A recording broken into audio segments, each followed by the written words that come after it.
รีวิวตู้เย็นขนาดมินิของเครื่องสำอาง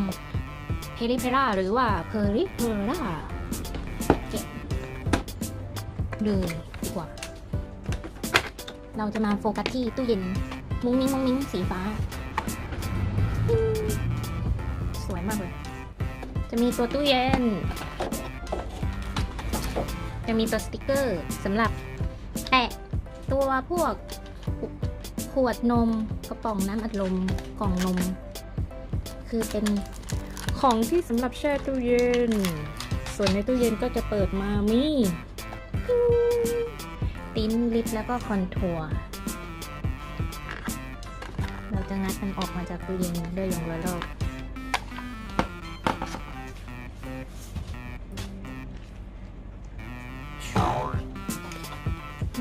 แล้วมาประกอบตู้เย็นจะมีอุปกรณ์ตู้เย็นตึ๊ด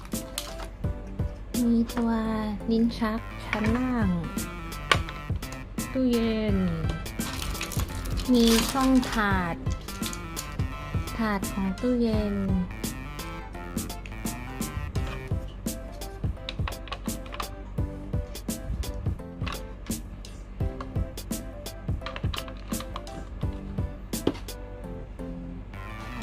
กล่องนมอันนี้จะเป็นเหมือนแผงไข่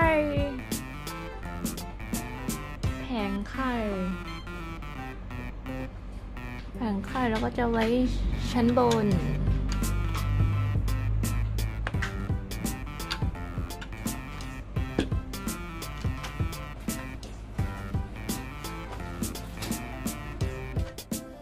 อันนี้จะเป็นเหมือนเป็นที่ทำน้ำแข็งถาดน้ำแข็งก็จะใส่เปลี่ยนจากไข่เอาไว้ชั้นล่างลงมาหน่อยน้ำแข็งต้องอยู่ข้างบน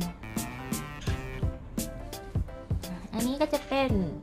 ชั้นด้านข้างตู้เย็นก็แบบ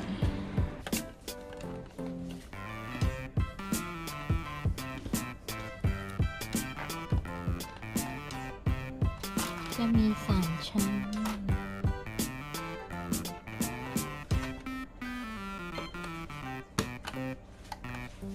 ขวดตึ้ง2 3ก็จะมีเป็นกระป๋องของ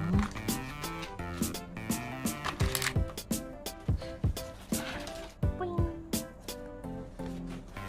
มาประกอบตัวกระป๋องกันติดสติ๊กเกอร์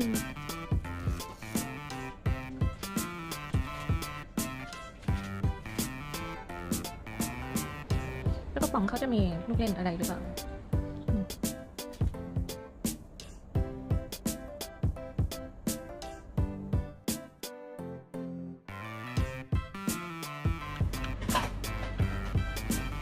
อันนี้จะเป็นขวดเครื่องดื่ม3 ขวด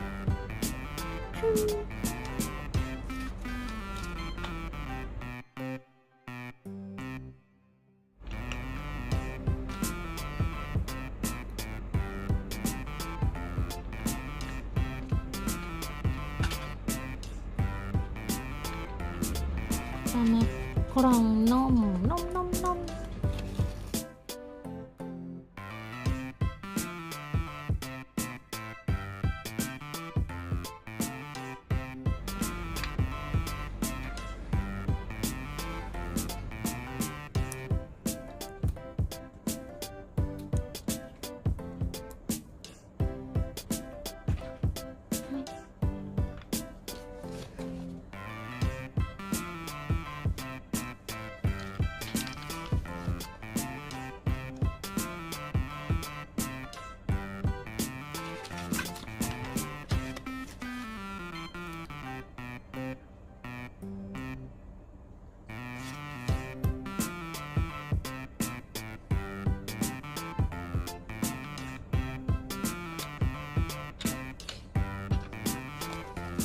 ล้วไปไอติมถ้วย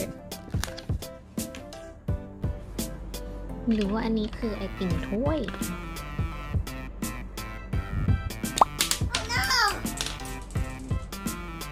ปิ้ง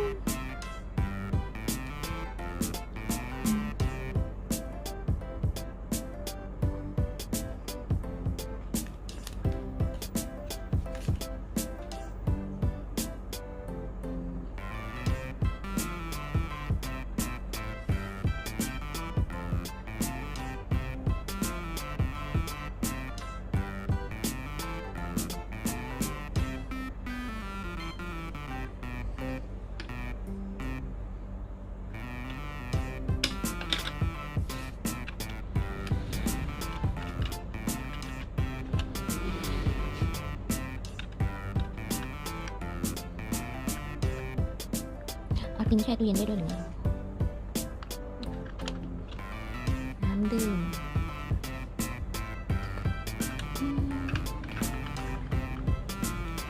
อะไรชู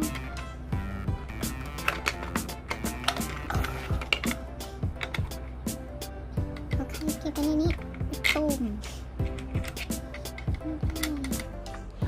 ดีงามพระรามแปดตู้เย็นนี้เอาไว้สำหรับเล่นกับฟิกเกอร์โมเดลได้ตู้เย็นทรงวินเทจแต่ว่าความลึกของตู้เย็นเป็นตู้เย็นรุ่นใหม่แน่ๆเลยแบบเหมือนคล้ายๆทีวีจอแบนอันนี้ตู้เย็นแบนแล้วของในตู้เย็นก็จับรวมไปแล้วคืออ้าวยังดูดีจบการรีวิวของชิวตู้เย็นไซส์มินิไปหาซื้อกันได้สั่งมาจากใน Shopee อยู่ที่300 กว่าบาทบางเจ้าก็500 กว่าบาทบ๊ายบาย